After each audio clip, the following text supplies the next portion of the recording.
Hello. Thank you for joining me today. Please don't forget to like, subscribe, share, and leave me a comment if you enjoy my videos.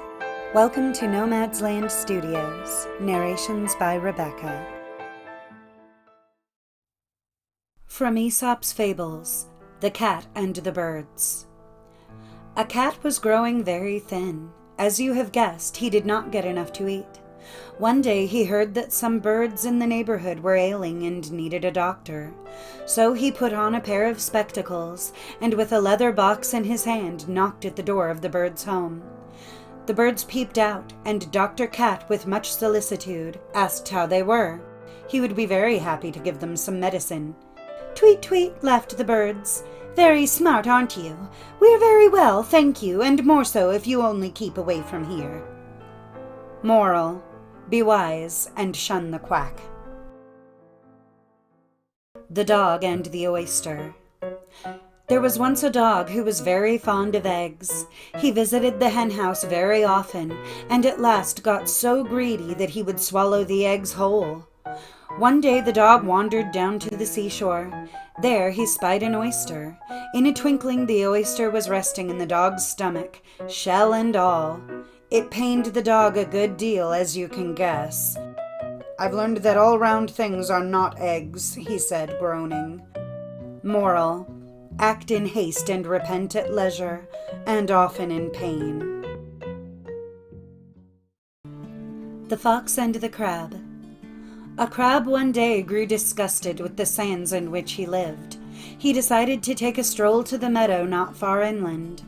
There he would find better fare than briny water and sand mites. So off he crawled to the meadow. But there a hungry fox spied him, and in a twinkling ate him up, both shell and claw. Moral: be content with your lot. The Old Lion and the Fox. An old lion whose teeth and claws were so worn that it was not so easy for him to get food as in his younger days, pretended that he was sick. He took care to let all his neighbors know about it, and then lay down in his cave to wait for visitors. And when they came to offer him their sympathy, he ate them up one by one. The fox came too, but he was very cautious about it. Standing at a safe distance from the cave, he inquired politely after the lion's health. The lion replied that he was very ill indeed, and asked the fox to step in for a moment. But Master Fox very wisely stayed outside, thanking the lion very kindly for the invitation. "I should be glad to do as you ask," he added, "but I have noticed that there are many footprints leading into your cave, and none coming out.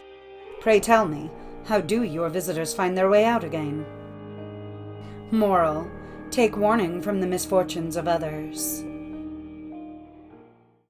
The Goatherd and the Wild Goats. One cold, stormy day, a goatherd drove his goats for shelter into a cave, where a number of wild goats had also found their way. The shepherd wanted to make the wild goats part of his flock, so he fed them well. But to his own flock he gave only just enough food to keep them alive.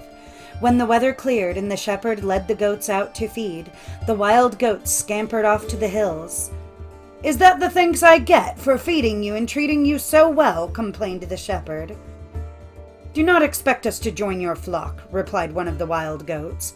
"We know how you would treat us later on, if some strangers should come as we did." Moral: it is unwise to treat old friends badly for the sake of new ones. The Mouse and the Weasel. A little hungry mouse found his way one day into a basket of corn. He had to squeeze himself a good deal to get through the narrow opening between the strips of the basket. But the corn was tempting, and the mouse was determined to get in. When at last he had succeeded, he gorged himself to bursting. Indeed, he became about 3 times as big around the middle as he was when he went in. At last he felt satisfied and dragged himself to the opening to get out again. But the best he could do was to get his head out. So there he sat, groaning and moaning, both from the discomfort inside him and his anxiety to escape from the basket. Just then a weasel came by. He understood the situation quickly. My friend, he said, I know what you've been doing. You've been stuffing. That's what you get. You will have to stay there till you feel just like you did when you went in. Good night, and good enough for you. And that was all the sympathy the poor mouse got. Moral: greediness leads to misfortune.